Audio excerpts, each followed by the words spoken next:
Okay, this is the Shrouded London Writers Workshop, Shrouded London Writing Contest Writers Workshop. My name is Jason, and I am the creator of The Between. Right now, we are running a crowdfunding for The Between, a tabletop role-playing game about a group of monster hunters in Victorian-era London. It is on BackerKit as of this recording, and we'll have a link to that in the notes. And as part of that crowdfunding, we are hosting a writing contest, the Shrouded London Writing Contest, in which participants are invited to create groups of locations for the game as well as unscenes for the game. Now, this workshop is not going to focus on the basics of what are locations and what are unscenes. If you are here and you are watching this, I assume that you have the basics down at least, though I will touch on them as needed. The way this workshop is going to go, we have a pretty big group here, so we're not going to do introductions. Normally on the workshops, because it's a smaller group, we kind of introduce ourselves, but we have a pretty big group here today, so we'll skip that for today. But basically, I'll go through my remarks, and my remarks are probably, I don't know, 15, 20 minutes total, right? And then if you have questions, we'll periodically stop to kind of see if you have any questions about anything. And then we have a little portion where we're going to actually practice writing some paint the scene questions.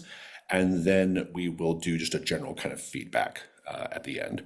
And so, with all that said, a little bit more about me. I am the creator of The Between. I'm also the creator of the game that was its forerunner, Brindlewood Bay. And I am the founder of the Gauntlet Gaming Community, which is a publisher and online gaming group kind of focused on indie tabletop role-playing games. I also co-host two of our podcasts, Fear of a Black Dragon, which is about old school adventure modules, and The Darkened Threshold, which is about horror and mystery genres in role-playing games, specifically through the lens of carved from Brindlewood games, i.e. Brindlewood Bay, The Between, Public Access, and others. And so with all that said, we are going to talk about a few big things here today. The first thing I want to talk about, just sort of big picture when we're thinking about locations and unscenes, and really truly when we're thinking about just any kind of scenario writing for The Between. Like if you're writing a threat, if you're writing a mastermind, if you're doing anything that's kind of keeper facing, this idea is really important. And that is, you should think toyetically. So this is a term that I love. It was introduced to me a few months ago, and I've kind of really I've grown very fond of the term toyetic because it does such a good job of describing what we do in our writing, especially in our scenario writing in the Gauntlet. And so in marketing, the term toyetic means the suitability of a media property to be made into toys, okay? And the famous example is Star Wars versus Close Encounters of the Third Kind. Star Wars is extremely toyetic because it has so many different characters with each with like distinct personalities and distinct visual looks. There's the potential for accessories like lightsabers and laser guns and things like that. It's very ready to be made into toys, right? And also there's like a really clear conflict between, good and evil, right? The Empire and the Rebellion. Whereas Close Encounters, also a science fiction media property, not as toyetic. It does have the cool spaceship, which might make a really great playset in some context, but the characters are otherwise just kind of regular people. They're not easy to like for a child to distinguish them, from each other, and it's just not as toy ready, right? So that's the kind of big idea of what it means to be toyetic, right? And from a marketing standpoint, for our purposes, toyetic is this idea of making your locations and your unscenes something that the keeper wants to pick up and play with. So, distinct characters, a distinct vibe, a strong central concept or theme, vivid imagery, conflict in the sense that, in unscenes especially, there's this idea sometimes of conflict between social classes, as seen in the unseen called Good for Her, right? Where we see a young governess kind of violently rebelling against the social paradigm that she exists in. Conflict between individuals, like in the Belfort murder, where the Belforts kill each other because they have grown truly exhausted with each other in their marriage, or an internal conflict or personal journey, like in Brown's Hotel. So just the idea, just think about it in terms of like vivid imagery, distinct characters, a strong central idea, just something that is grabby, right? Grabbiness is really important. And so keep this kind of idea of toyetic creation or creativity in your mind. I want to go ahead and go straight into locations. We'll do questions in a bit. So writing locations is pretty straightforward. They have a title, a name, like the name of the location. They have three descriptive details. More is fine, but at least three. And then they have a paint the scene question. On a threat sheet, which is how locations are normally presented, the name of the location isn't so important because that location already has a lot of reason to exist. It has a lot of context, right? Like if you have a threat that's about, like Sally No Face, who is, killing people all across the city, the mortuary is a pretty straightforward kind of location or type of location, right? You might have, like the various parts of the house in St. James's Street, right? Like those are all like really obvious things and they have a reason to exist. And so a snappy title is not as important because they're there, they're on the sheet, the keeper's going to use them. For the purposes of this contest, though, I strongly recommend giving your locations a little more personality in their title and maybe like a proper name, like in the case of like a shop. And the reason why is because, because I just think it's going to make your entry stand out more. But also, there's an opportunity for these to get published if we like them and we make a publishing offer. And the part of the book that this is going to be used in, it's going to be in Shadow Society. And the idea is we're going to have just a bunch of like general purpose locations that the keeper can kind of like can just grab and use if they need something, right? And so if your locations have kind of a snappy title, that kind of helps just sort of like kind of get people excited about using it, get the keeper excited about using it, in addition to just making your entry a little stronger. In general, though, the title's not super important as far as creating locations go. The more important thing is three descriptive details. So this is creative writing 101, right? I mean, three descriptive details goes a long way in any kind of writing context, any kind of creative writing context. It's particularly powerful here because what it does, three details is usually enough for players to get a half sense of like what a space is like, and it gives the keeper, when they read it, enough sense of like what this place is like. And it's a starting point though, right? It's like, okay, this is kind of in a general sense, this is what you see, this is what you hear, this is what you smell. I like descriptive details that are like, okay, when we first walk into this place, this is what my senses are being assaulted with, right? Like what's the first thing I notice? What's the first thing I feel, right? Try to incorporate multiple senses. This is a thing that I edit lots of people's work, freelancers that we work with for our games. And one of the things I always have to go through and punch up a little bit is making it so that the descriptive bits on the locations are not just visual, right? There's a tendency to want to just say what something looks like and not what it smells and what it sounds like. And as a writer, what's really nice when you start thinking about the other senses is you actually are necessarily forced to more actively engage with that space, right? Like if I'm having to think about what something might sound like or what something might smell like, or just what the vibes are beyond what it looks like, you are definitely thinking more actively about that space, and you're going to pull out some details that maybe you hadn't considered, right? And you're gonna have a better sense of what that place is like. Fantastic comment. Bonus points for what it tastes like. Yes, I would love to. I feel like if you can incorporate taste into your three descriptive details, bravo. I don't know how that would go, but I love the idea of it. So don't just focus on the visual, try to focus on multiple senses. And this is a slightly more subtle or nuanced thing, but use descriptive details that tell a story about the place. And the only way I know how to really describe this is just with an example. So in the threat called the Limehouse Lurker, one of the locations is the Limehouse School, which is a workhouse, right? And it says, there are filthy children all over the place. There's a frustrated mistress storming away from a group of girls not learning to sew, and then the smell of unwashed bodies.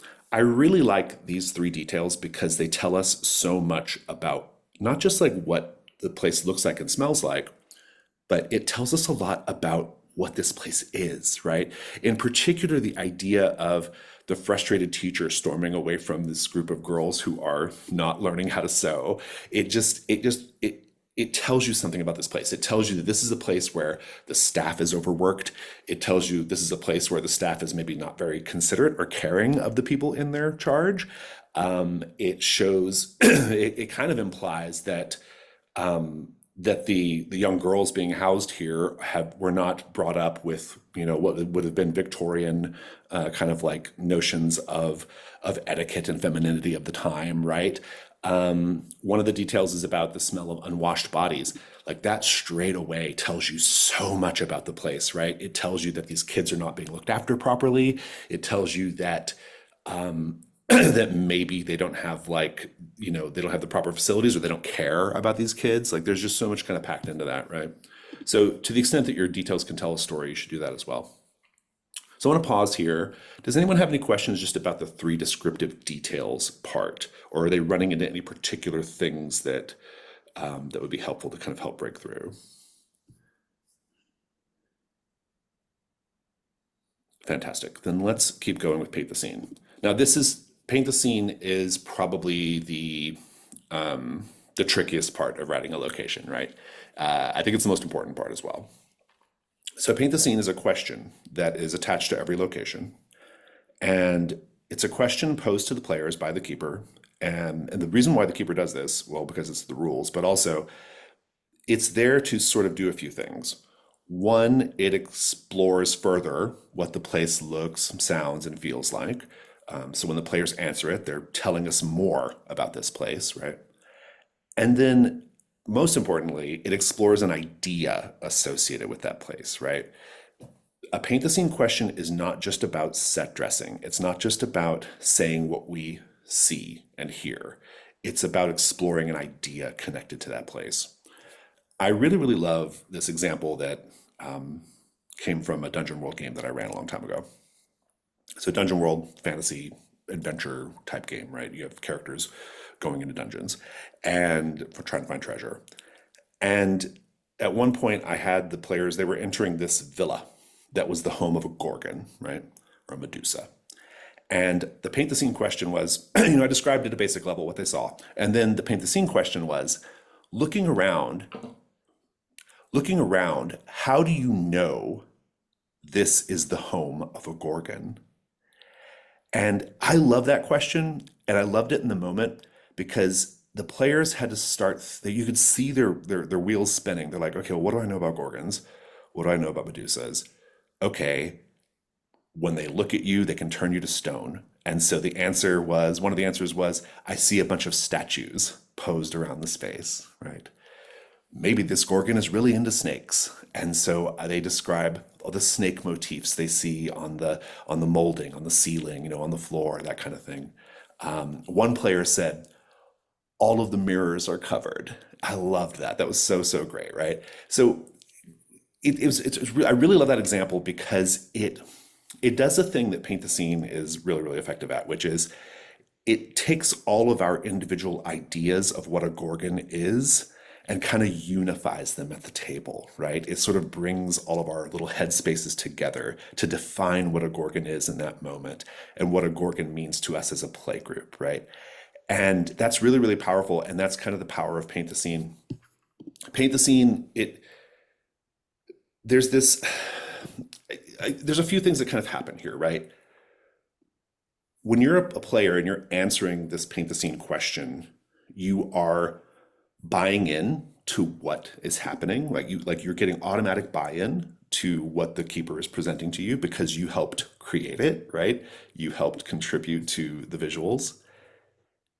You're telling the keeper something about what you want to see in the game. That's a really, really interesting thing that happens with Paint the Scene. It is my opportunity as a player to say what I'm interested in, right? And I'm making something true by answering the question, right? And then, like I said earlier, it really does help overcome what is the most difficult part of our hobby, which is we all come to this hobby, we sit down to play the game, 4, 5, 6 people maybe, and we all have different ideas, and we have to talk to each other and collaborate to a certain degree. And in my games, to a very high degree, we have to collaborate in order to tell a story together. And we will always have that barrier of, well, I have my ideas of what this place looks like, and I have my ideas of what this place looks like, and maybe we'll all get there, you will get to the same place or not. In a lot of games, we just depend on the GM to tell us what the place is like, right? That's how we kind of avoid that, right? But that has its own problems. What Paint the Scene does is it invites everyone to sort of contribute, and it creates a little bit of space for everyone to kind of like meld their minds a little bit, right? And to sort of bring their ideas together. And so knowing what the purpose of Paint the Scene is, I think helps in the writing of them, right? You're trying to explore what a place looks, sounds, and feels like, but also to explore an idea associated with that place. I have a couple of examples here on the handout. One is the upstairs flat in Fig's Pigs. Now, Fig's Pigs, that threat is about a group of pie makers, a family of pie makers who are cannibals. They're putting people in their pies. And Hargrave House goes to investigate their shop, and they go to the flat that's above the shop where they live. And we see that that flat has comfortable beds, delicate cream-colored wallpaper, the smell of lemon and mint. In context, that's telling us a lot, right? We have this like group of cannibals who live in this surprisingly quaint, comfortable place, right? But then the Paint the Scene really, really hammers it home. The Figs were a loving family. Looking around, how do you know this? It's very simple. How do we know the Figs really love each other? Setting aside the fact that they are cannibals and they're committing murders and they're putting people in pies, how do we know they love each other? How do we know they're a family? That's the idea being explored here, right? It's not just what do you see as you look around the Figs apartment. It's what do you see that shows you these people care about each other? It's a different question. It's more leading. There's a mortuary that you can run into at one point in the game. It says that it is brightly lit. There's the smell of chemicals. Everything's neatly arranged. And then the Paint the Scene goes into a completely different space. It says, is there a certain beauty in death? If so, what do you see that confirms this? I love that Paint the Scene question because the hunters get there thinking they're going to go look at bodies, they're going to go talk to the mortuary workers, it's going to be a pretty straightforward forensic investigation. But then when they get there, the keeper's like, is death beautiful? What do you see that tells you that it is? You know, and suddenly the players, it just reorients the players' brains about this space, about what they're doing, and they have to kind of think about it in a different way, right? And so that's what Paint the Scene can do as well. So Paint the Scene, it's not a hard technique. It is it's not very hard, but you just have to kind of approach it with the right, like kind of understanding the purpose of it and kind of understanding the framing of it, which is it's about an idea, not just set dressing. So that's kind of all I have to say about locations. It's title, 3 descriptive details, and Paint the Scene. Does anyone have any questions about location writing before we move on to unseens? And I'm going to check chat too. I'm not seeing any raised hands, so we will keep going. All right. I have a question. Okay, go ahead. Yeah, Who is that? this is Matt. So, hi. So when you were talking about uh, the details and the 3 senses and stuff, what would you think about spreading some of that out across the various locations if the locations are tied into a single place? So I'm thinking of like the one house with blanking on the name of the threat right now, but with the ghost. And so, you know, you got various rooms in a house, right? Maybe you spread some of those out and go into like in this room, you focus more on on what you hear, and on the next room, it's more on what you smell, that kind of thing. I think it's great, and I think it depends. I think the answer depends on how you're framing your entries, right? If your entries are all about one location and these are just sub locations in that location, I think that's perfectly fine. If your entries are obviously like if your entries are like more generalized or generic, I don't think you want to do that because the way that these might end up getting used in play is they're kind of spread throughout and maybe not even used in the same session or even in the same campaign, right? So Yeah, yeah, absolutely. yeah, I think that depends quite a lot on like what the unifying element is in your location. Right. I think I've used this when I've been writing. Use this as more of an unseen thing because those are all tied together in. I think that's a really great, yeah, that's a really great place to sort of explore that sort of like, kind of, you can even make that like kind of a focus of the unseen, right? Like you could say in prompt one, it's the visual prompt, and prompt two, it's the auditory prompt or whatever, right? Exactly. Yep. I've definitely done that. Cool. Thank you. You're welcome. Ben, go ahead. Yeah, maybe we can tie this in with what Lynn wrote in chat because my question is how much thought do you give to historical accuracy? I mean, clearly there's a lot of fantastical stuff going on, but where's the line between, okay, this is too anachronistic, too out of the way? I wouldn't worry about it too much. I mean, it's not going to be judged on that. I mean, if you want to put something that's really weirdly anachronistic in your entries, try to justify it in some way, right? I mean, like it should be obvious why there's this weird anachronism in your entry. When I'm writing them for the game, I do a bit of research, but mostly just for language and word usage, right? So I would not say the hat maker shop. I would say the haberdashery, right? Like I actually, for one of the examples, we have a wig maker shop in one of our workshop examples for today. And I was like, I had to go look up and see if there's not like some alternate name for a wig maker, and I couldn't find anything. But so yeah, I'll do a little bit of research just to like make sure that my language is a little bit on point. But I wouldn't worry about I wouldn't worry about anachronism so much, especially if you can justify the anachronism, right? I think it's probably fine then. I Okay, saw thank you. another hand. Yeah, I saw another hand up earlier, but I don't know who that. But I don't see it now. Oh, that was me. I just put it down. Okay. Are you satisfied?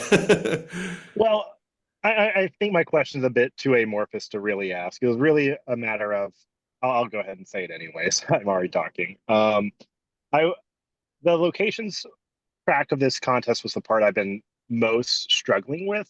Hmm. And I was thinking it was more of a matter of I'm just having trouble finding inspiration.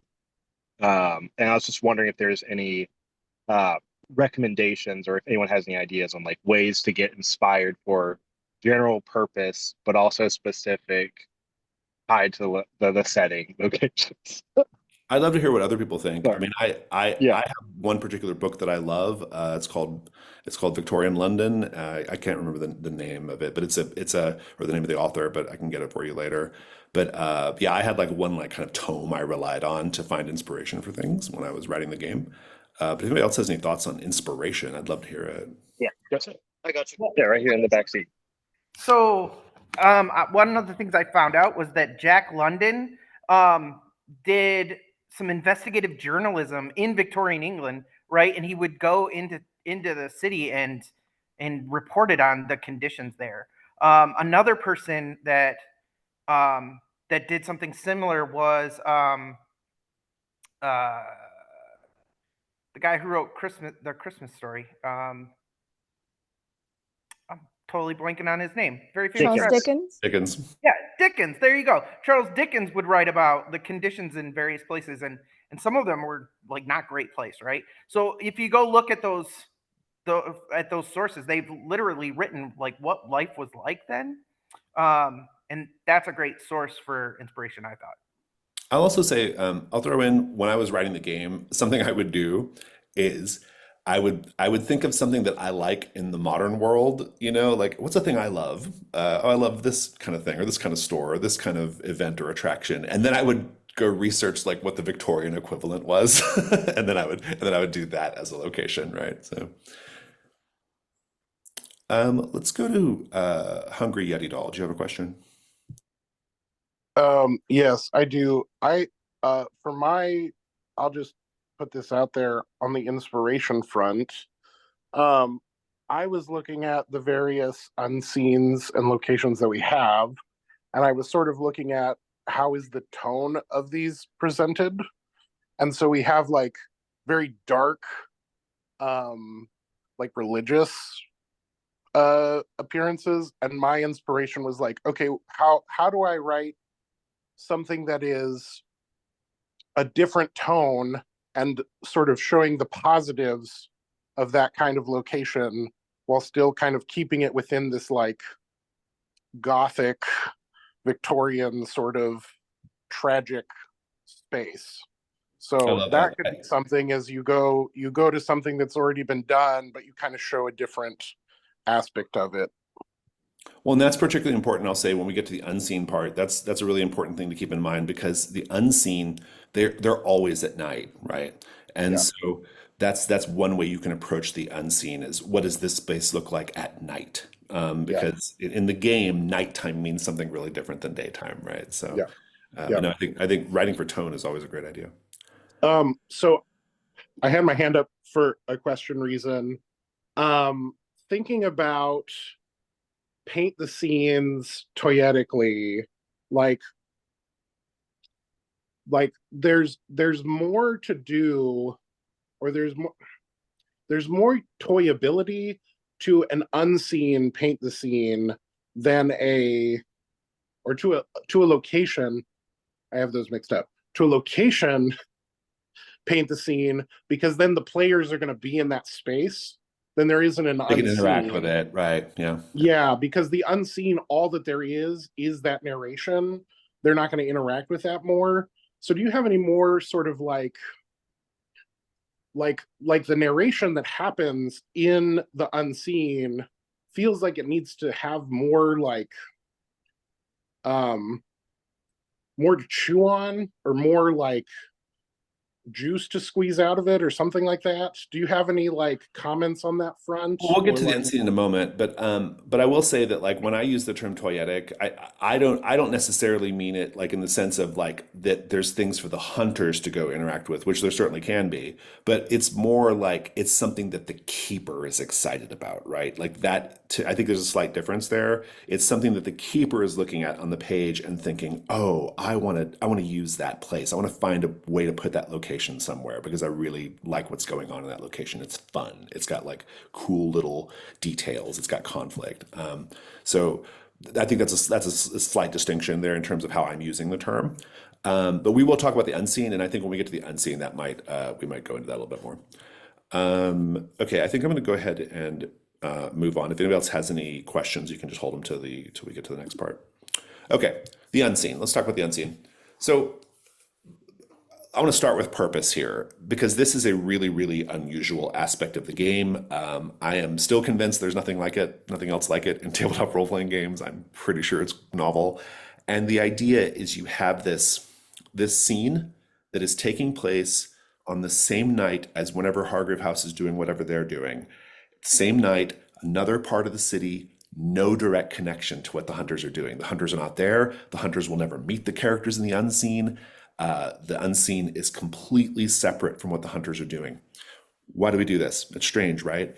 We bounce back and forth between our characters and this scene that has nothing to do with the story. So why are we doing that? Well, there's a few reasons. One, I have the goal of making the city of London, or at least our version of it, a character in this story. And the unseen is a terrific way of privileging and highlighting the city of London, right? So that's one of the reasons why we do the unseen. From a strictly structural standpoint, the unseen is a pacing framework for the night phase. So once we get to the last part of the unseen, we are done with the night phase, right? And then the most important thing is that the unseen is an invitation to the players to explore thematic and sensory connections between these two notionally separate scenes, right? Now, in the game, we call that echoes in the night. And here's what I mean by that. So, yes, the unseen has no direct connection to what Hargrave House is doing, but these two scenes can be connected in thematic ways and sensory ways.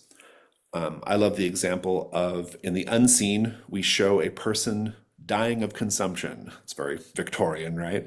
They're dying of consumption. They cough up blood, vivid red blood, into a beautiful shallow bowl, right? And then later in the Hargrave House scene, a player says, "Oh, as I walk through the corridor, I look and I notice that there's this beautiful bowl with red flowers in it," right? That's an echo in the night. That is a strong visual connection between the two things, right? The connection can be thematic as well. You might describe like a scene of of lavish opulence in the unseen, and then maybe in the Hargrave house scene, you remark upon, you know, the beautiful gilded candelabras in the room you're in, or something like that, right? So it's this idea of we're creating a cinematic thematic experience, and the unseen helps us do that, right? So the important part for us is writing them. So the introduction, I think writing the introduction to the unseen is pretty simple. What you're basically doing is just setting the scene for what we're going to be exploring in the unseen prompts. A few sentences is fine. For the contest, you don't have a lot of room there because you've got a word limit, so you have to kind of keep it, you know, fairly brief. And I think if you focus on who, where, when, what, why, how, not all of them, but, you know, get some of those in there, you're doing a good job. You're just setting the stage for what we're going to be doing. And I recommend just reading through a few of the unseens that we've published so you can get a sense of what that's like. The when is really interesting because unseens are always at night. And so you might have to use descriptive details to sort of give better context to what it means, like where at night or what is happening at night. So for Moonlit Mudlarking, which is one of the unseens, the introduction focuses on the appearance of the moon in the sky, right? There's another one, I think, where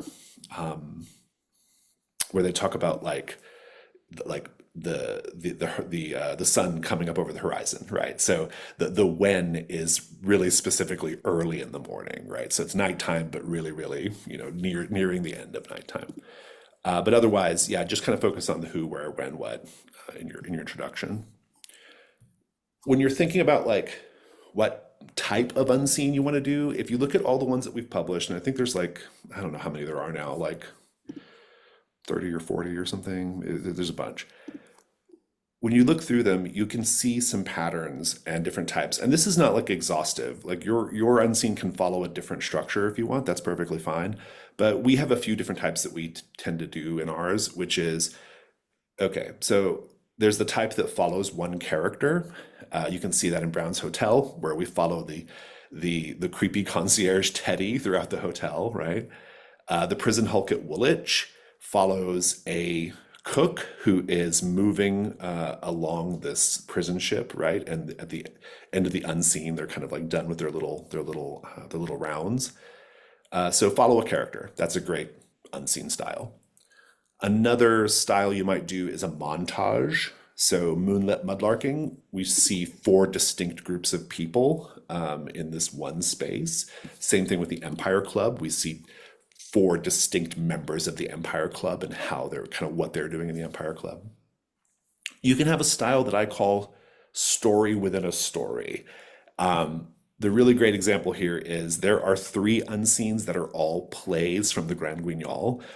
I know that's not a real thing in London at this time, but it is in the TV show Penny Dreadful, and that's why it's in this game.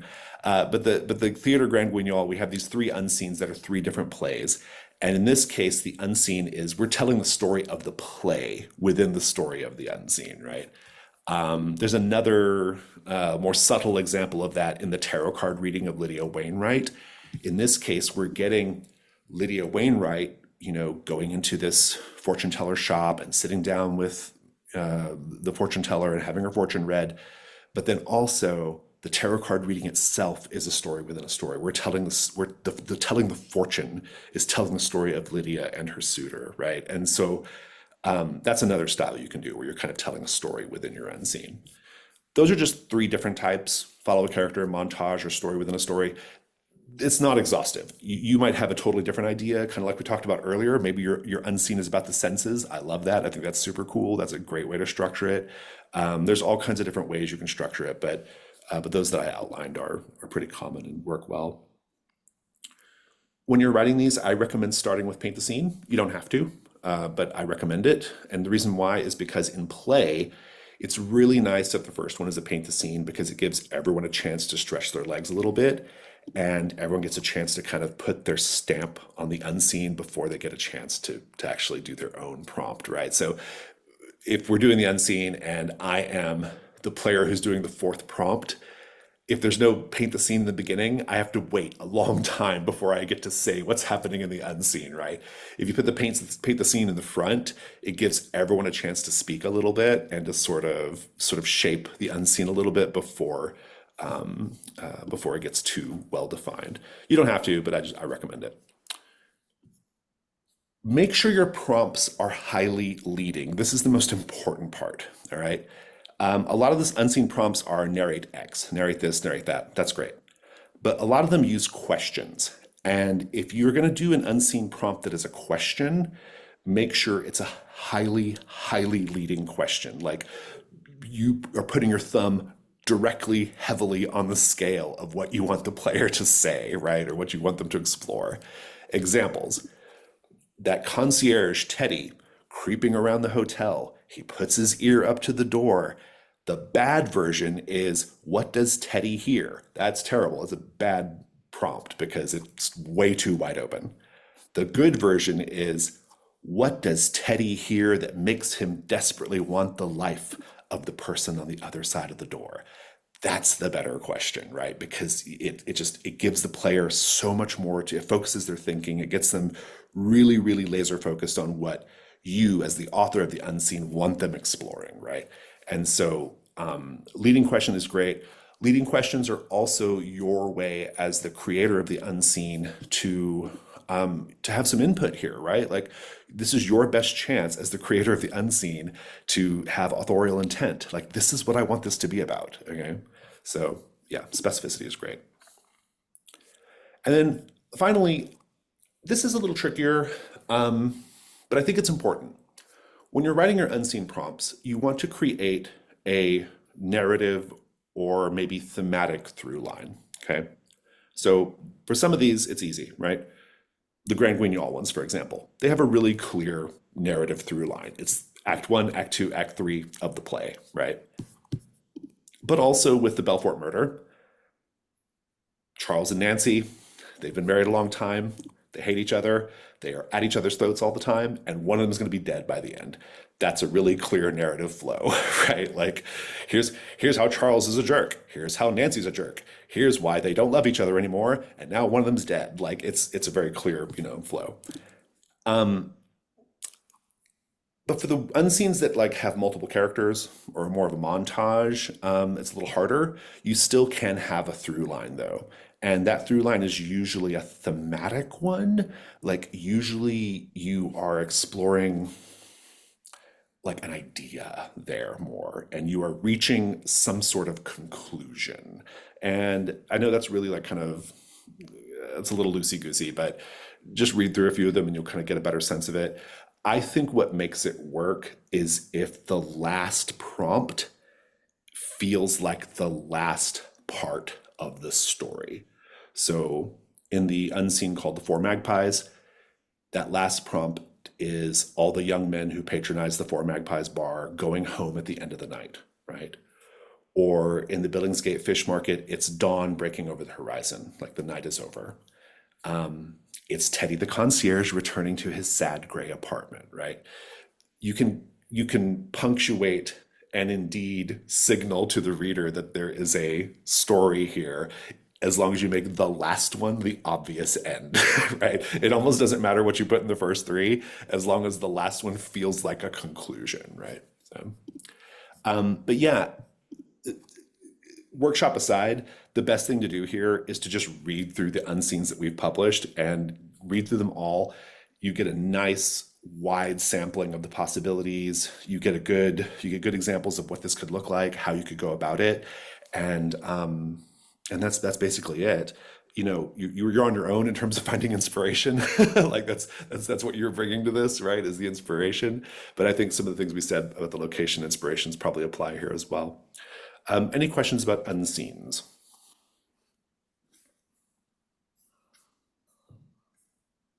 All right.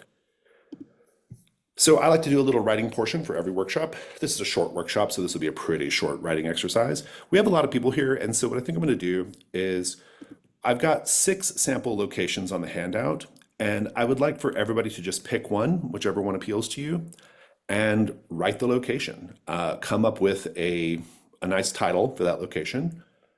3 descriptive details, and then a paint the scene question.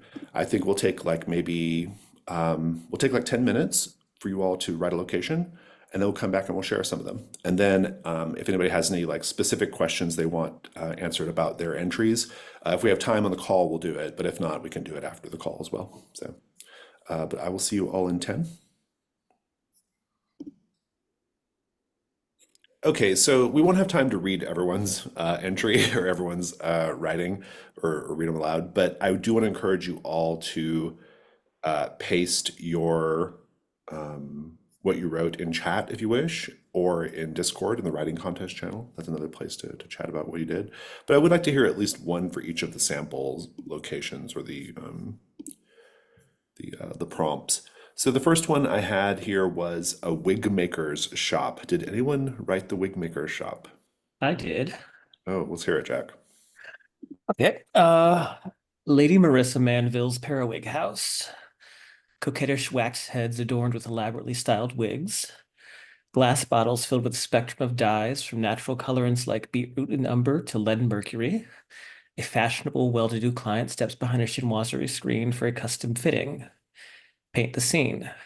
What subtle details do you notice that indicate the proprietress of this wig shop may be acquiring her materials through less than reputable means? Oh, I like that a lot. That's really good because it that tells the story, right? Like straight away we get like a little story inside this wig shop. We're learning a lot about this place, and it makes it so much more intriguing than just a bit of Victorian frippery. Very nice. Let's go to the kitchen of a grand house. Did anyone write that one?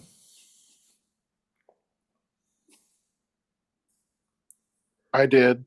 Go ahead, read what you got. The kitchen at Isildur House. Heat from the ovens, searing beef, the Vegas tickle of nutmeg. These are the domains of Cynthia Robertson, the Isildur House cook. Paint the scene. How do we know that Mrs. Robertson would upstage any fine dining establishment in London? Nice. I like that very much because it bakes in a little bit of it bakes in a little bit of class conflict, which I think is great, right? And it does tell us something about the sort of central character in that location, which is this cook Isildur. Yeah, that's fantastic. Thank you for sharing that. And I see there's one in chat as well, which is great. I do want to encourage everyone to share those in Discord as well, because I'm not sure how the chat survives this. I think it can be exported, but I'm not sure. So maybe we'll create a thread. Somebody will create a thread on Discord. Who did the alley favored by street urchins? I did. Right. I called mine the Court of the Rats, an alleyway before it was taken over by street urchins. Wrappings to occlude faces, mirrors broken into shivs, the stench of trash coming through from the throne that cuts the alleyway off from the rest of London. Paint the scene. There is a wooden board that has the rules of the rats written upon it. How are the rules written so that it doesn't make sense to outsiders, but are clear laws to the rats? Oh, that's really good. That's a complex paint the scene question, actually. That's one where the players are going to have to sit and really, really ponder it for a moment. But I like it because that is a fantastic world building paint the scene question, right? That is like classic CFB world building. We are straight away creating something, a whole little society out of nothing, right? Which I think is fantastic, except for the question. Fabulous. Thank you so much. Who did the coffee roaster?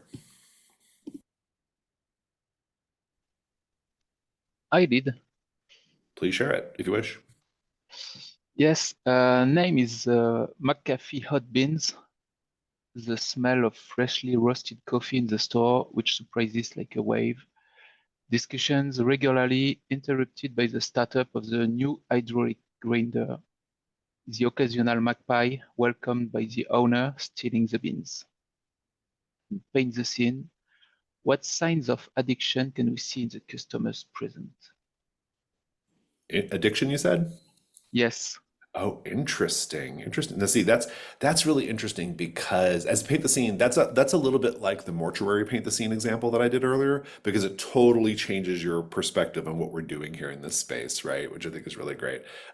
Paint the scene doesn't always have to do that, but I think it's always a nice out of left field idea. I also like the magpie detail. That's pretty terrific. Fantastic. Thank you. Who did the men's health spa? This is an incredibly Victorian thing, by the way. I did. So I did the Asclepius Club, a space fiercely scrubbed out of the mire and soot outside. Men's voices ringing off the pristine white tile mingles with the splash of cold water and the hiss of hot steam. The smells of strong soap and restorative teas. Paint the scene.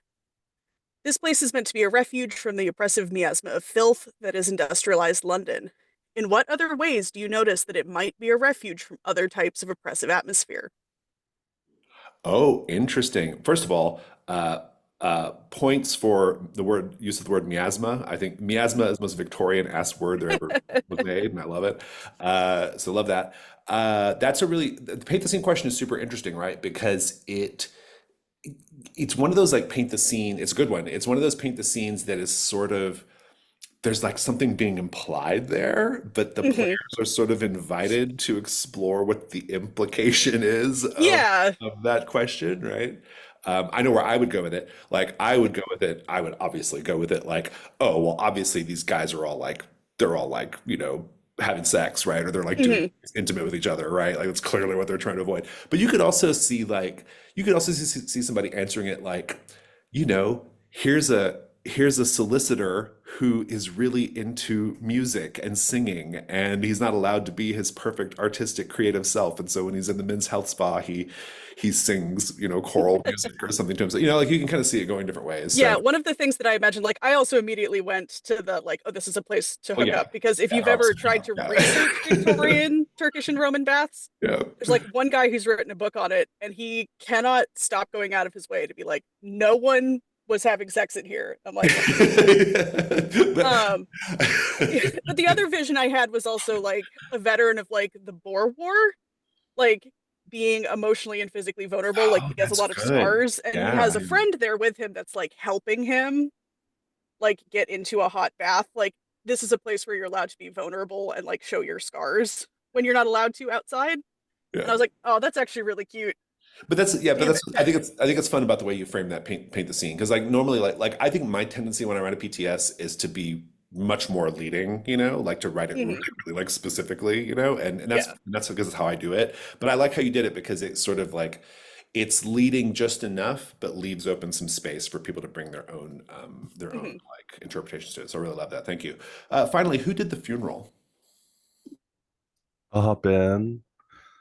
I did Big Mama's Funeral, an unseasonably warm afternoon, a grand musical memorial. Soft smiles exchanged between mourners. Paint the scene. Big Mama was the grand dame of crime in Whitechapel. Who here benefits the most from her passing?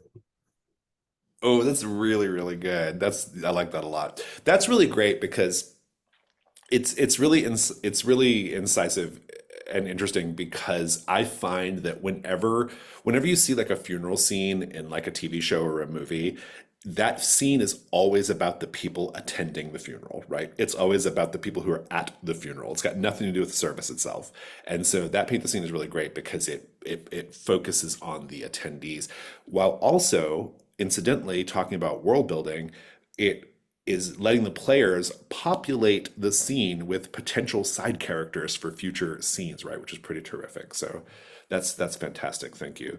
Well, thank you all for everybody who shared either in chat or on the call. What I want to do at this point is we're going to wrap the workshop itself in a moment. But I'll keep the call going for a little bit after we stop the recording in case anybody wants to ask me about their specific entries, and I can give you some feedback on them. But in terms of this workshop, does anyone else have any general questions about locations or unscenes?